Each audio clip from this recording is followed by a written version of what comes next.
Friends, कैसे हो आप सब। आशा करता हूँ अच्छे होंगे। आपका अपने यूट्यूब चैनल लर्न विद मांग में स्वागत है। आज की इस वीडियो में हम लोग कवर करेंगे पर्यावरण एवं पारिस्थितिकी को। आज का हमारा टॉपिक है इन्वायरमेंट एंड इकोलॉजी। तो आइए शुरू करते हैं।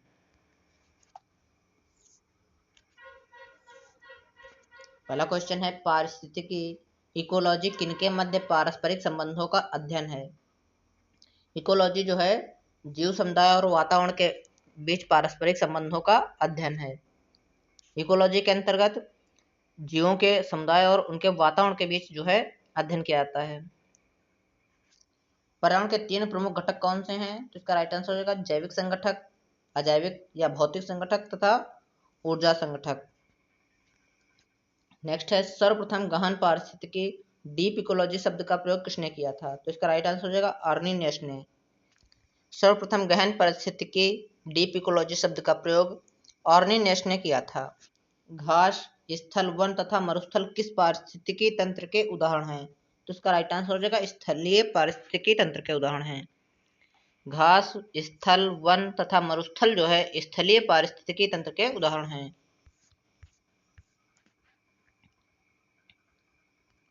नेक्स्ट है, एक पद जो केवल जीव द्वारा ग्रहण किए गए स्थान का ही नहीं बल्कि जीवों के समुदाय में उसकी कार्यात्मक भूमिका का भी वर्णन करता है, क्या कहलाता है? कहलाता है पारिस्थितिकी कर्मता। 10% नियम किससे संबंधित है? तो इसका राइट आंसर हो जाएगा ऊर्जा के खाद्य के रूप में एक पोषी स्तर से दूसरे पोषी स्तर तक पहुंचने से।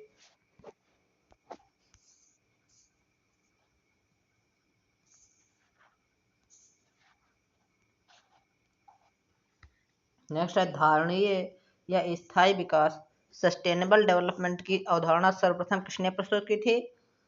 सस्टेनेबल डेवलपमेंट की अवधारणा जो है ब्रटलैंड कमीशन ने वर्ष 1987 में प्रस्तुत की थी।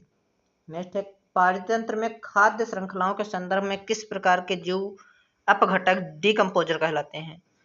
खाद्य श्रृंखलाओं में कवक और जीवाणु जो है ये अपघटक अर्थात डीकम्पोजर कहलाते हैं। स्थलीय पारिस्थितिकी तंत्र में जीव भार का पिरामिड कैसा होता है? तो इसका राइट आंसर होगा स्थलीय पारिस्थितिकी तंत्र में जीव भार का पिरामिड जो है वो हमेशा सीधा बनता है। नेक्स्ट है, जीव भार का पिरामिड बायोमास पिरामिड किस पारिस्थितिकी तंत्र में उल्टा विपरीत दिशा में बनता है? तो इसका राइट आंसर होगा जलीय पारितंत्र में। पारिस्थितिक तंत्र में तत्वों के चक्रण को क्या कहते हैं?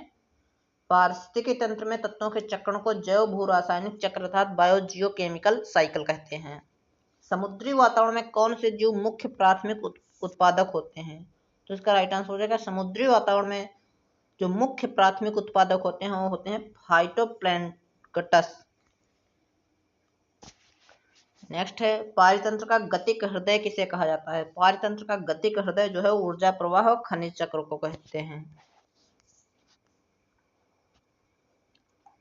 नेक्स्ट है, किसी जीव क्षेत्र के सभी जीवधारी तथा वातावरण में उपस्थित अजैव घटक संयुक्त रूप से किसका निर्माण करते हैं? तो इसका राइट आंसर रहेगा पारितंत्र का। किसी क्षेत्र के सभी जीवधारी तथा वातावरण में उपस्थित अजैव घटक संयुक्त रूप से मिलकर के पारितंत्र का निर्माण करते हैं।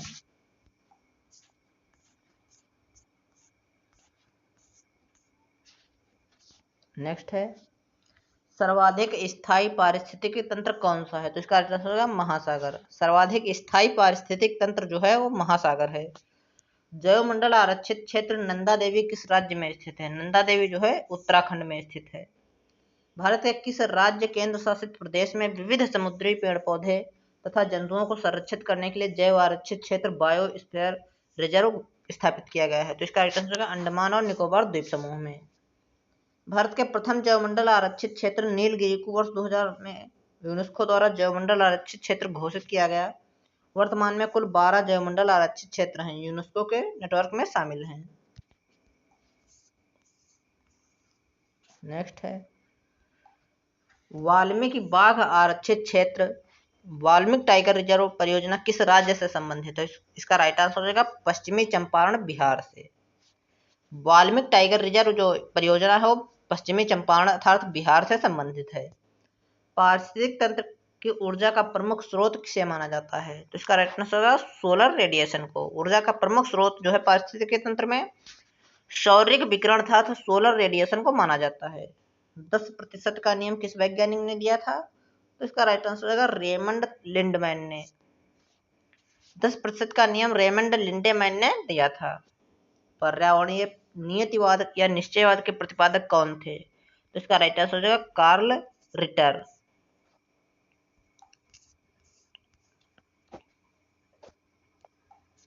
पारिस्थितिकी पिरामिड इकोलॉजिकल पिरामिड की संकल्पना किसने दी थी? तो इसका राइट आंसर होगा चार्ल्स एल्टन ने। चार्ल्स एल्टन ने पारिस्थितिकी पिरामिड इकोलॉजिकल पिरामिड की संकल्पना प्रस्तुत की थी। पारिस्थितिकी इकोसिस्टम में उच्चतम पोषण स्तर प्राप्त होता है सर्वाहारी को। इकोसिस्टम में उच्चतम पोषण जो प्राप्त करता है वो सर्वाहारी को प्राप्त होता है। पेड़ पौधे किस रूप में मृदा से नाइट्रोजन ग्रहण करते हैं? तो इसका राइट आंसर होगा पेड़ पौधे मृदा से नाइट्रेट आयन के रूप में नाइट्रोजन ग्रहण करते हैं। महाराष्ट्र सरकार ने स्वयं की वन्य जीव कार्य परियोजना 2021 से 30 पारित की है। ऐसा करने वाला यह भारत का पहला राज्य बन गया है। विश्व का प्रथम रामसर स्थल किसे घोषित किया गया था? विश्व का प्रथम रामसर स्थल को बोर्ग प्रायद्वीप 1974 ईस्वी को घोषित किया गया था। पारिस्थितिकी तंत्र इकोसिस्टम शब्द का प्रयोग सर्वप्रथम एजी टांसले ने किया था। इकोसिस्टम शब्द का प्रयोग सर्वप्रथम किसने किया था? एजी टांसले ने। दोस्तों आज की वीडियो में इतना ही, मिलेंगे अगली वीडियो में, तब तक के लिए नमस्कार, जय हिंद।